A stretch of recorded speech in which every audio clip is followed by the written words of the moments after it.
Hello and welcome to Season 5, Episode 14 of Logicast, the AWS News podcast brought to you by Logicata. I'm Carl Robinson, CEO and co-founder of Logicata, and I'm joined today, as always, by my co-host and partner in crime, Principal Cloud Engineer, John Goodall. How are you doing today, John? Partner in crime? I feel we need to do more crime for that to count. Well, we may not have committed it yet, but, you know, there's things that we're working on that could be fastest clearing, I'm sure. Yeah. I don't know. I don't think working our way around the restaurants of Brighton, eating things and paying for them counts as crime. That's about all we're working on. Yeah. That is about it. Other than like work. It's just think we have paid. Our way around Brighton. Yeah. I think we've paid for every meal we've had so far. I don't think we've ran out of any restaurants without paying yet. So no, I'm too old for that nonsense. Yeah, not that I recall. Anyway, so anyway, we do digress. Let me introduce today's guest on the podcast. We're delighted to be joined today by Destiny Erhabor, who is a fellow AWS community builder. How are you doing today, Destiny? Yeah, thank you very much, Car. I'm doing fine. So I'm happy to be on this podcast. Actually, I've been on the AWS community for the past 2 years.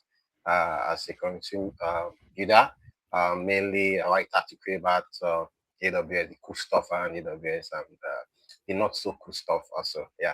So I'm happy to be here, and yeah. Which most important question before you go into the what category it is: have you done your community builder renewal yet? Yeah, that I haven't. I think I've been pushing it, right? I've been pushing it, but I think it's become late next month, right? You've got about 2 weeks. Oh, 1st of May. 1st of May is when it's due. You've got 2 weeks. It's ages away. Yeah, I guess you're a bit like me, Destiny. Last minute. yeah. I'll still renew it. Yeah. John's got his done already. I did it last week because I came back from being on leave the week before, and I decided to procrastinate for 3 hours and do that instead. Yeah, I've put it in my calendar several times, and it's got bumped for real work instead. So I will definitely get around to doing it. Perhaps I need to do it in my personal time rather than work time. But it will be. You have personal time? What's that? Well, it's what I do when I'm not working. Yeah.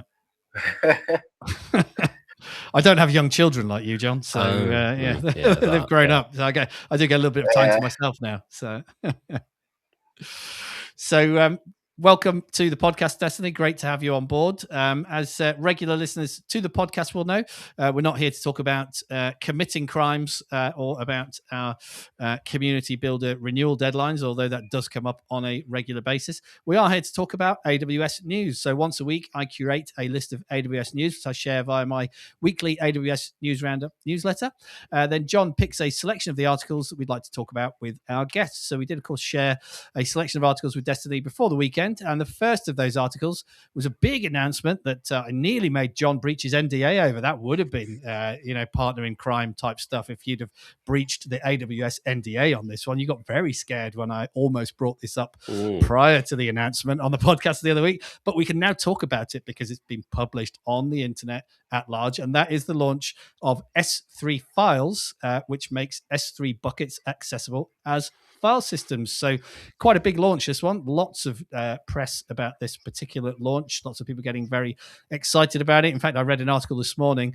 One of the community guys had crashed his laptop 5 times trying to mount S3 to his MacBook, which is not really what it's for. But, I guess in theory, it's a file system, so you should be able to do that. I haven't actually shared that particular article. But, John, have you tried to mount S3 to your MacBook yet? No, because it's more for mounting it to EC2 servers. Yeah. That's kind of the point, isn't it? No, I haven't done that. I like the idea though. I like it because you can have functionally unlimited storage, but you're on this somewhat flaky connection over the internet. It's just, okay, it's fine for a blog post, but like whatever. But I know you were quite excited about this when you came off the NDA briefing the other week. Yes, and I can talk about it being an NDA briefing because Corey broke cover on that one already and said that there was an NDA briefing. So I could do that because one of the community managers broke cover. Okay, I can say that this one was an NDA one. And it was the best attended community session ever as well, which shows the level of interest in this. I think over 200 people, which out of a community of 3,000 is not a big number, but in a specific time zone, on a specific day, date, time, finding the time for an hour to kind of sit and watch it and all the rest of it. It's a big thing, this. So yeah, I think I missed that. it was, it was a good one. It was a really good one. But yeah, you kind of got to be in the right place at the right time to do them. Yeah. I caught it quite by accident, went, oh, and jumped on. So I had the time to do it, fortunately. What's particularly interesting for me about this, and Corey Quinn has a decent write-up on this as well, and some very amusing quotes, like all the other ways of mounting S3 buckets to servers were like saddling a fish and calling it a horse. Like, I like that. I like that very much. This isn't that, okay? What this is doing is not turning S3 into a file system. It's putting a high-performance file system in front of S3. So it's effectively, you've got an SSD that you can use as a file system, but it works like a lazy loaded cache, which is spot on, brilliant, excellent. It's also a write-through cache, right? It works both ways. So you write to it and push things in, and you read from it, and if it's not there, it goes and gets it. It's fantastic. It's brilliant. It's not necessarily lazy loaded because it intelligently prefetches things as well, but it is what you'd kind of call lazy loaded. Like, you go for it, it's not there, it will go straight through. And then when you start using the files more, okay, you probably want this in the file system. Wonderful. It's really, really cool. I like this very much. It solves for a lot of problems in that I don't know which storage system I should use. This actually adds another one to that layer, but it's one of the cheaper ones going. It does make the pricing quite complicated because you still pay for S3 to store the stuff, and then you pay for S3 file system for how much? And then you pay for S3 file system for data throughputs into and out of the file system. And then I think you pay for storage in the file system as well. You don't pay for the data transit if it gets it directly from S3, which is like, okay, if it's just passing through, they're not kind of double bubbling you, which is nice. This is fantastic for a very specific use case, but it's a very specific use case that's very widely adopted because it's always been, well, I don't really know what I need. I know I just need files available in places, and I know that I can't be bothered to deal with the S3 API. So it needs to be S3 because of, data scale or whatever. And that's kind of what they're talking about here, is petabyte scale data that's already in S3, but you need it to be POSIX-compliant. Oh, look, now you can do that. Which, in one sentence, I've belied thousands of hours of engineering time to get this to work. But it's a really big thing. It's a really big change because all of a sudden you can use S3 like a file system.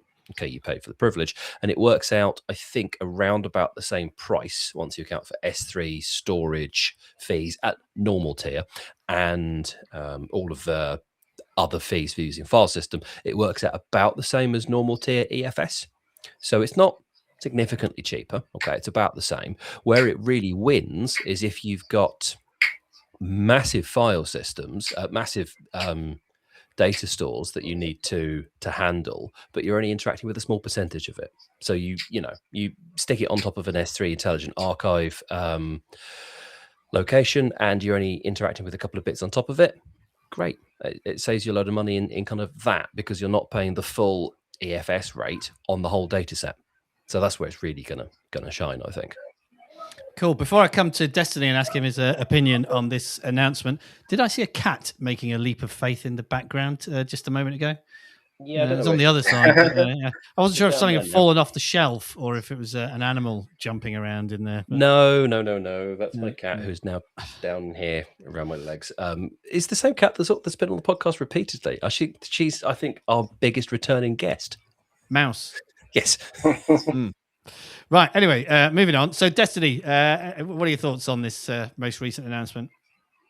Yeah. Like John said, I think it's a very interesting new feature. I think of it like a file system with an S3 as the backend, right? So it gives you that easy access to interact with your data in S3 in form of a file, right? And you can interact with it with little chunk, right? You can make little chunk updates, right? You can make updates to this your file now, because again, it's you have that file access stuff, right? Not like before, where you have to do it's either you are adding or you are deleting, right? A lump sum, right? So I think that the idea makes sense. It's really interesting, and also I think there's a time lag, like it's maybe up to a minute or so, depend on the size of the file you are uh, adding from the file system before you synchronize with the storage. Is not really instant. So I know there are like some maybe it could be a trade-off, or maybe I think there's a better way it is handled. I can't see that. Maybe it was mentioned on the blog, but I think that's like one good to know. Synchronization might not be instant, and also the pricing, like John mentioned. So you have to choose. You have to know uh, the pricing also. And also, it solves your problem of having to decide what should I use. Do I need the file system, or I just need the block system to put my data there? So yeah, it's nice. It's great. Though I haven't tried it out before. I haven't tried it out, but yeah, I think it should be awesome. Will you the be trying to mount it synchronization. to your laptop? No. I think you can.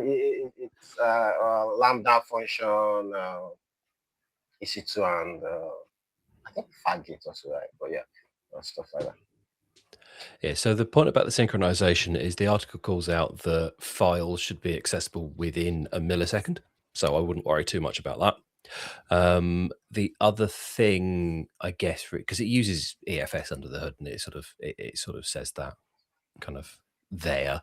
The other thing to be aware of, as you say, about potential use cases that you might not want to do. One thing that was called out is if you have a workload that's regularly renaming folders, which is a very odd thing to call out. But if you have a workflow that's regularly renaming folders, you probably don't want to use this, because what that's actually doing is that's deleting and recreating every file inside the folder to change the folder name, right? Because it'll delete it, make the new one, move everything across, and that it will be punitively expensive. So that has been called out, I think, in the session about don't do that. If that's probably not a workload that you want this handling. But other than that, it's on the what's it going to be used for, I think a lot, to be honest, because now all of a sudden you can go, oh, just back everything into S3, we get the 11 nines of durability, and we can use it like a file system. Done. Yeah, So is it that makes sense. So back to the fish horses, whatever we call them, the alternative solutions that other people have been using over the years, like S3FS, for example. Is it a big engineering job to remove that middleware, I guess, and switch to this?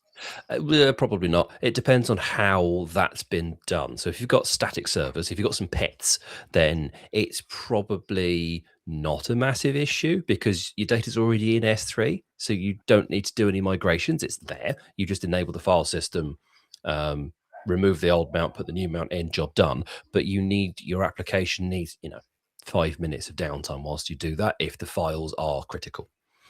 If they're not critical, then kind of just like get on with it, do it. And if you can cope with something a bit more, if you've got sort of other ideas, potentially the other one would be, mount it to a new place and then tell your application to read from the new directory rather than the old directory. You could probably do it with, near zero downtime because you just do it in a deployment, and you don't have to worry about rsyncs and this sort of thing because the data's in the same place. It's probably more work if you've got golden AMI builds, pipelines, these sorts of things, because you need to rebuild that, I guess, to handle that. But not a massive job, I wouldn't have thought.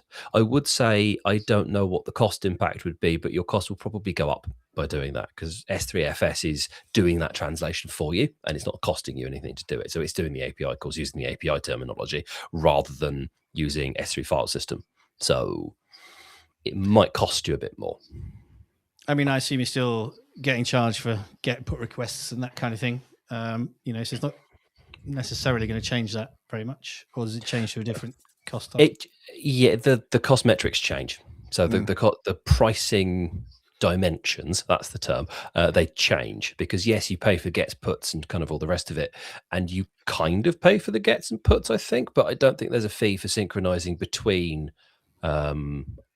I don't know. I'd have to look into it. So I think there's a fee, but I think the pricing dimensions change. So you will see a difference. You'll certainly see some new things on the bill because you'll be charged for different things. But whether that number goes up or down significantly, I think for most people, you probably won't notice a lot of difference. Certainly not in a scale of a typical bill where your biggest line item is your database, not S3. Yep. Well, there we go. Exciting new announcement about S3 files. John can breathe a sigh of relief that I'm not going to make him give up any secrets and force him to breach his community builder NDA anymore. Give it time. There'll be another one. Just don't tell me. That's the best way, isn't it? Just don't mention it to me. Yeah, because you never go to these sessions, so I just don't tell you. I've been to one or two actually, but I missed the good ones sadly.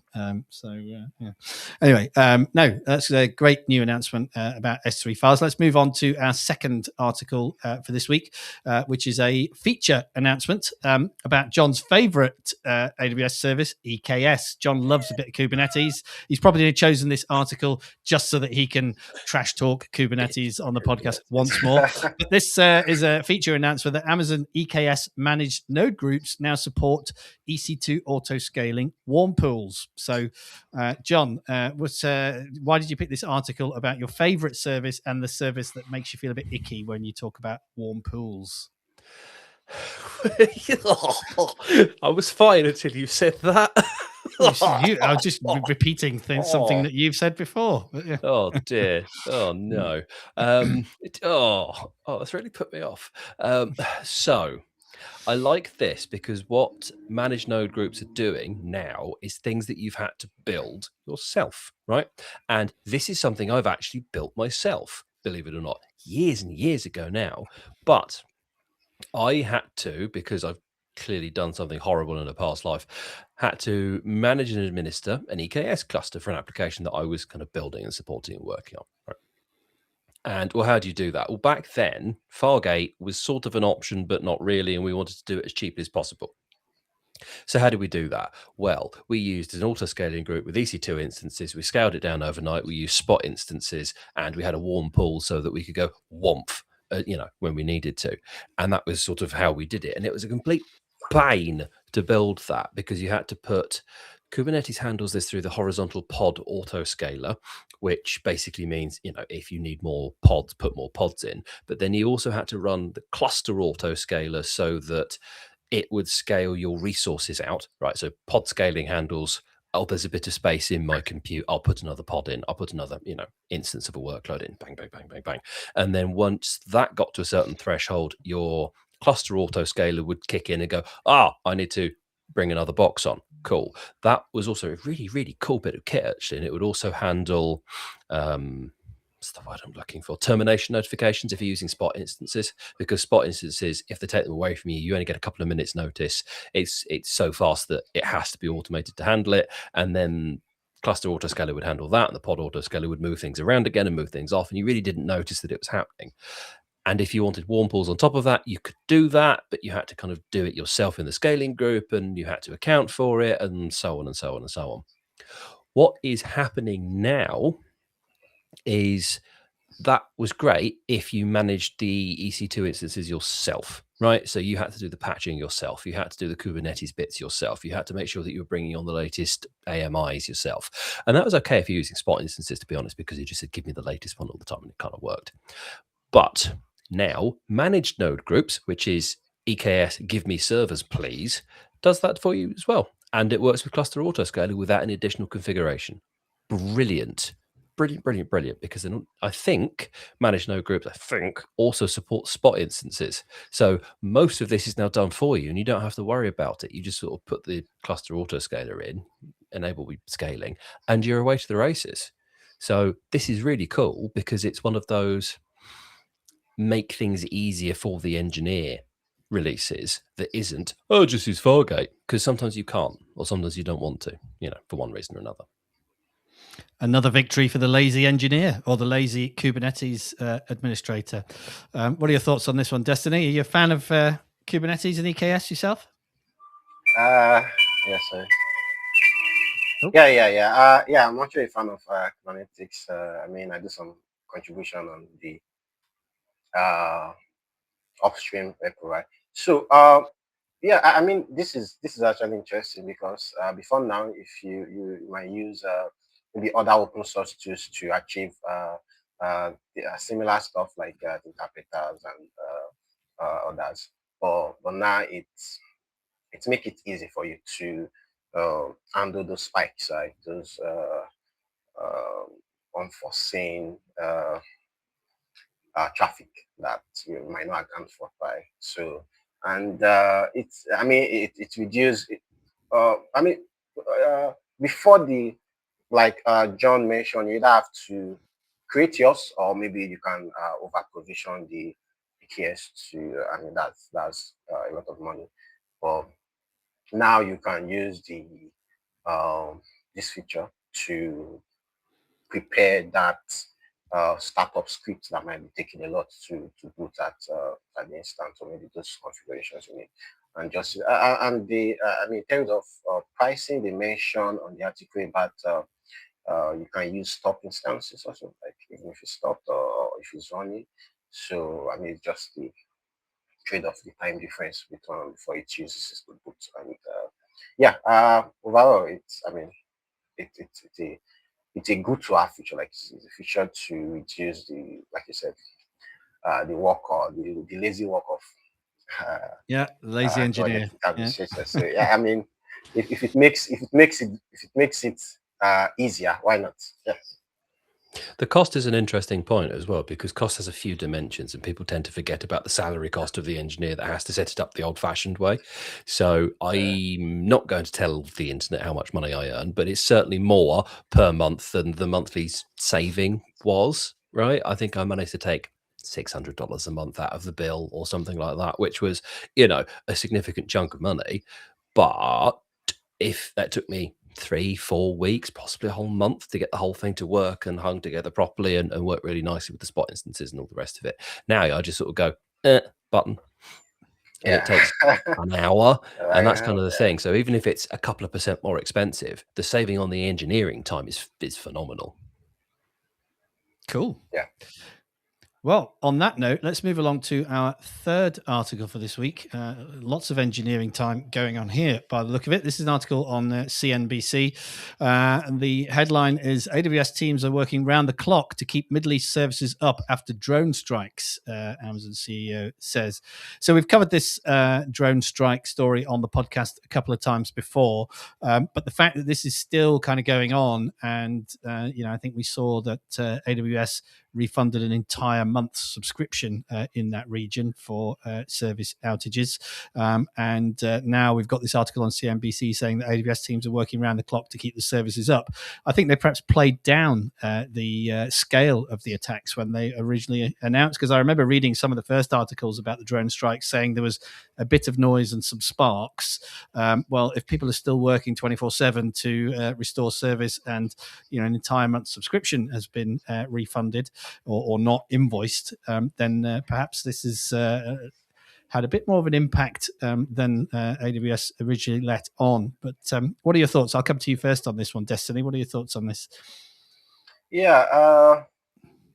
So I think I mean, this like the first time there is a data center is a target for I think military crisis and war. And the at the bare minimum, the basics is for I think multi-AZ, right? Think multiple region, multiple availabilities, not even region yet. And from the news, it's destroyed like two of their regions simultaneously, right? So let's assume a company has those that two, like they did it stuff like too much easy on those two places, and it's done, right? There's no notice beforehand. I mean, they don't promise 100% anyways. It's 99.99. So you now have to start with thinking for, let's say, for startup, for I mean growing company, how do they manage this stuff. Right? Even Multi is already costly as it is. Now we are thinking regional, right? So in case there's a crisis here, we need to it doesn't affect the other region, hopefully, right?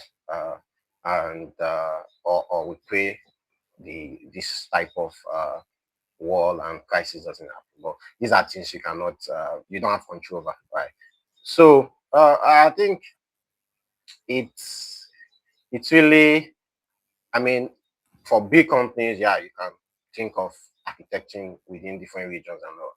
But for startup, I mean, you are at the mercy of the people holding the power, right?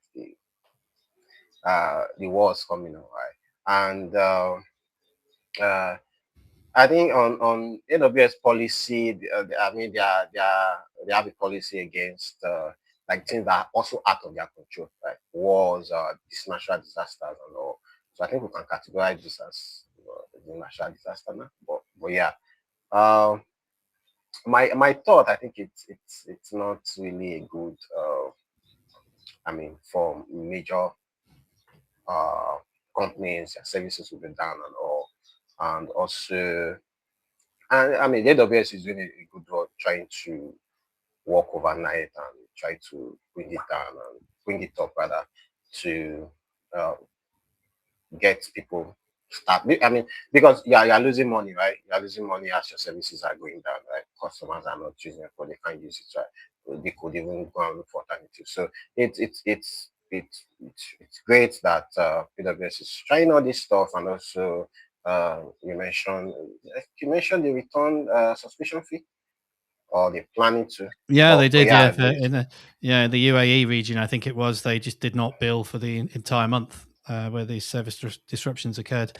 Well, that was a bit of an iffy one, because I don't know if it was the UAE, if it was Bahrain, or if it was which region it was. But one of them it wasn't that they didn't bill so much as they didn't generate the billing data at all, which was rather. wow. I'd quite like the billing data to still exist, and then you sort of do a zero rate credit or Yeah, something. So I can still yeah. kind of see what my usage was, please. But it just disappeared. And now I think if you go into, and I don't have an AWS console open because I try not to keep one open whilst I'm recording things.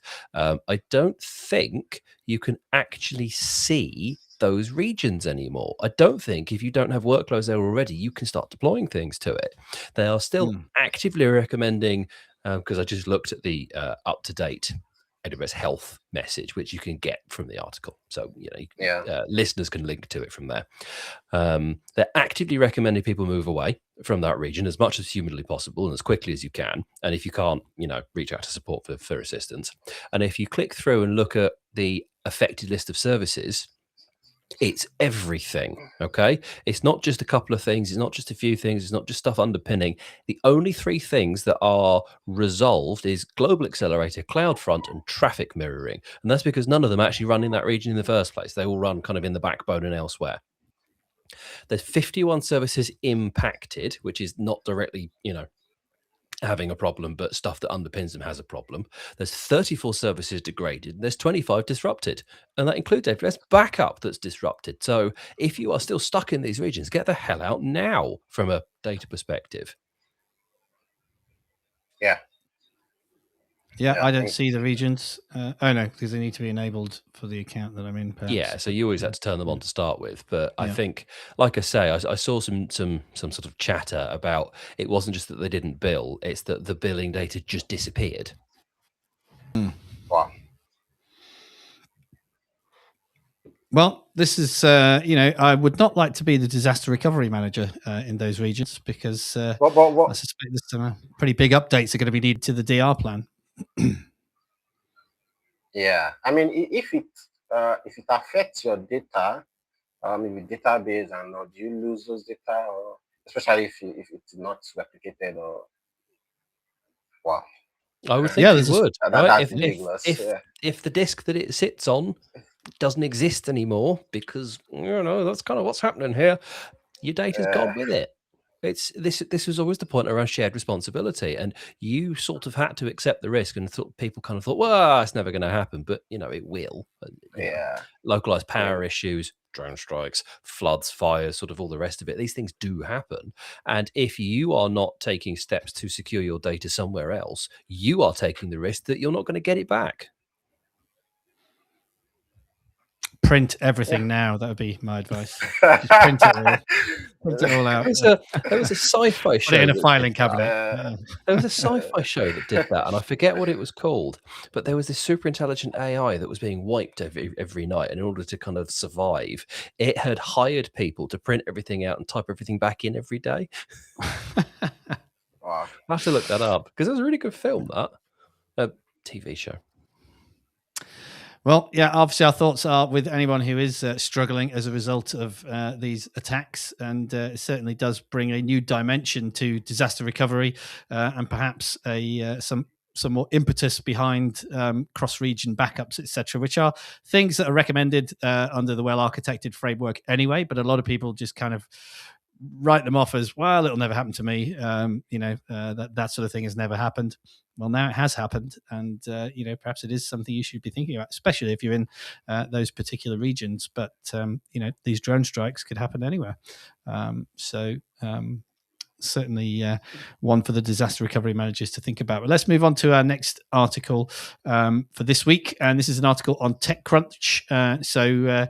Another interview. I don't know if it's the same interview with Matt Garman or not, because we've got a few things about Matt Garman interviews this week. But this particular one is all about Matt Garman explaining why investing billions of dollars in both Anthropic and OpenAI at the same time is an okay conflict. So, John, what are your thoughts on this investing effectively in two competing AI powerhouses?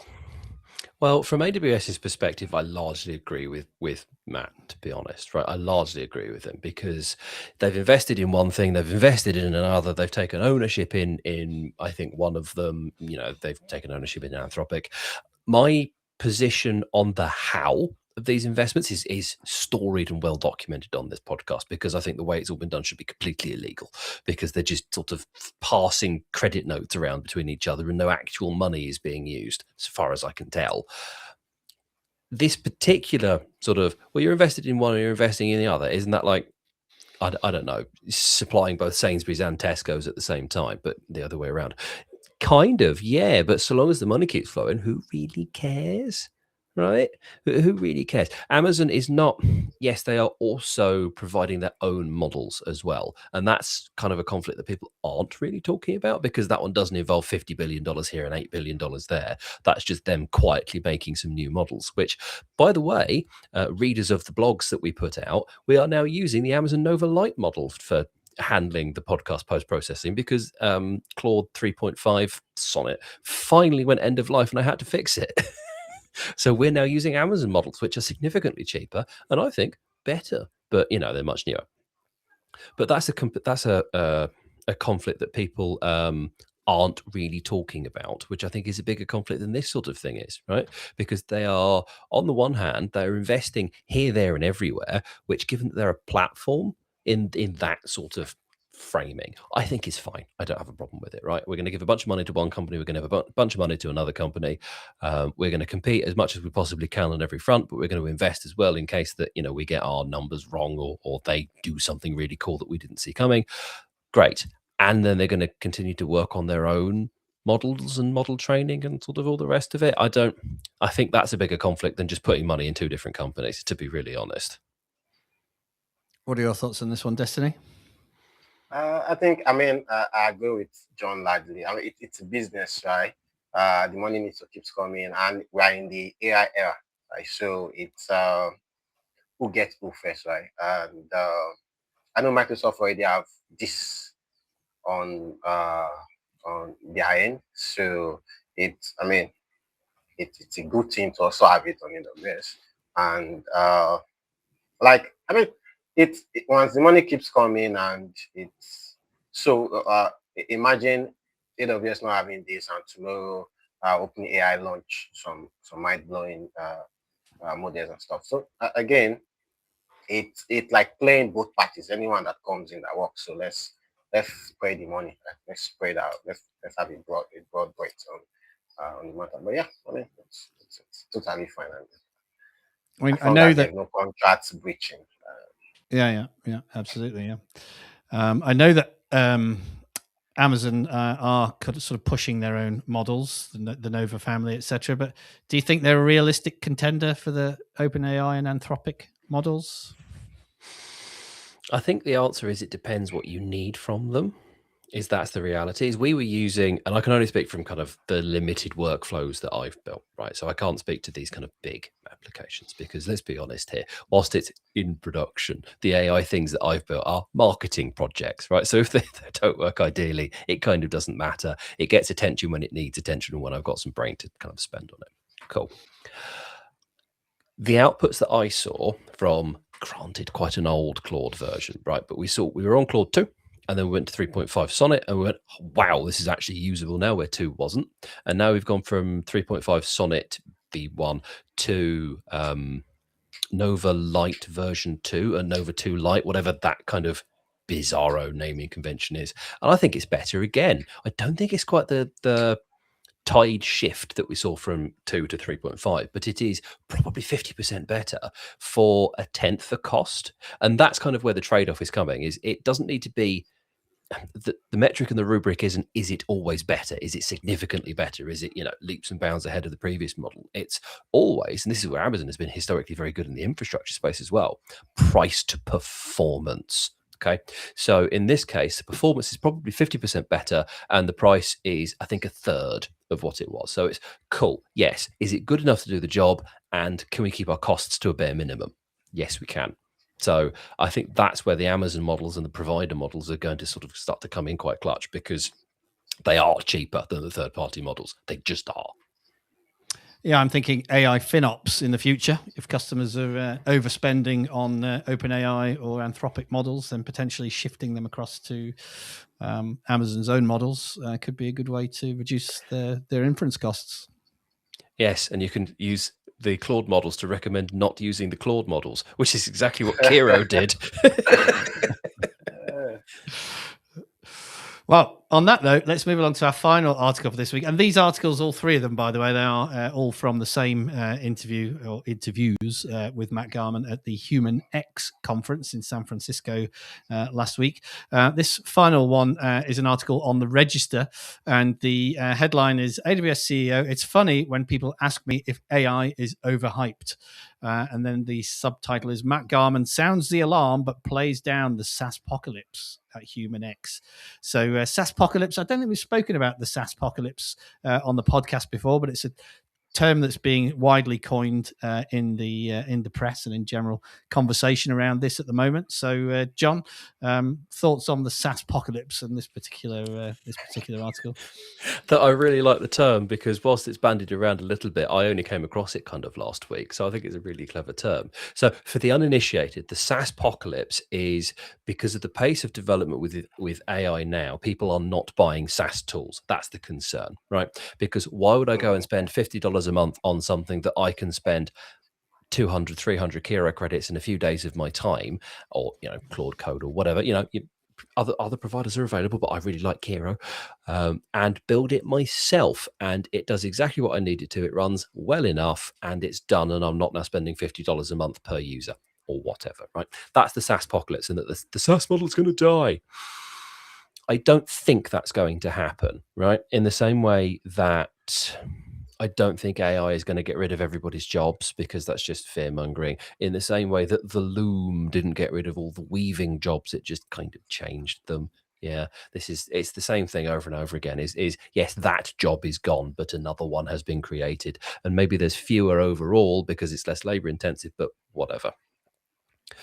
Building your own tool is still, even though you can do it quickly, very rarely the correct move for a lot of things, right? As a business, Logic Artery is, I think we've called it SaaS first. Like, we will just, as a rule, I don't want to run workloads that I don't have to.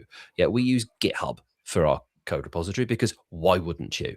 Yeah, I'm not going to go roll my own Git server. So I don't think that the SaaSpocalypse is a thing, because there are lots of small businesses out there, medium businesses and large businesses, because I worked in massive businesses as well, that have the same view, right? Atlassian can run Jira better than I can. I'll let them do it and pay for Jira Cloud, for instance. Insert tooling here. Monday.com can run their platform better than I can run a scheduling system. I'll use that. This is the sort of, people didn't buy SaaS tools because it would take them too long to build their own bad copy of it. They did it because they were just better. And I don't think that's going to change, if I'm really honest. What are your thoughts, Destiny? Yeah, I mean, I largely agree with John on this. There's the technical part and the business part, right? So, you don't say because you can build it, you can spin up an AI model and build it instantly, and it's better than what I've been running for, ages or years. So it's more of maybe minor stuff that I'm doing, right? I can just run something on it. It's not a customer facing SaaS product. It's just for an internal workload, right? So it's the SaaS apocalypse, right? That's what we call it. I won't say it's a team, right? Because you don't use software, you don't buy software because you can build it, right? I mean, if you spend the time, you can, but it might not be as perfect as the one you use. So you spend the money and use it. Also, the whole AI will replace. It's more like an evolution. So AI is here, so you have to evolve towards its adoption on your own field of usage. So yeah, that's my point on that. Couple of interesting stats from the article. I think Matt Garman asked the audience to raise their hands if they were seeing a positive return on investment of AI in their business. He estimated that about 70% of the audience raised their hand. The journalist thinks it was slightly less, but people are seeing a positive impact on their AI investments. The other one that I thought was interesting was that Amazon software developers are roughly 4.5 times more efficient when they're using AI. Should come as no surprise, I guess, with the the pace of improvement of AI coding tools. To the point that even I created an app last week myself by accident. I was going to write a blog post about this actually, and put it on the community builder. Well, you should, because you need something for renewal for next year. It's too late this year's cycle, because they'll go, "Oh, it's just done it for the sake of it." But it's a good one, because. But I thought, I just created my first app by accident. I was just a bit, a little bit, not detailed enough with my prompting. All I wanted was a script, but it went away and created a web app for me. I was like, oh, well, that's quite nice, isn't it? I accidentally created myself an app. I didn't know that I needed one. If people like me can create apps by accident, then obviously the possibilities for improving developer and engineer productivity are almost endless right now. Very interesting time, and huge changes going on in the industry. I think that really said that. I think somewhere it says the last big hype cycle that we had in the industry was the internet, and that's still here. The internet's still pretty popular. And we wouldn't be having any of these conversations without it. So, interesting stuff. As I said, those last three articles all coming out of the HumanX show in San Francisco last week. Matt Garman's opinion on various things, AI and data centers under attack. So that is all we have time for season 5, episode 14 of Logicast. So if you are still listening, hope you've enjoyed it. Thank you very much for joining us. Please give us a like or a rating on your chosen podcast platform. We are available to download from wherever you get your podcasts. And we are, of course, also available to watch on the Logicata YouTube channel. So consume us as you wish. Just remains for me to thank you, John, for your input as always. And thank you to today's guest, Destiny Erhabor, fellow AWS community builder. Thank you very much for joining us, Destiny, and for sharing your insights as well. We'll be back next week with another episode of Logicast for you. Until then, thank you very much for listening, and we'll see you again next time.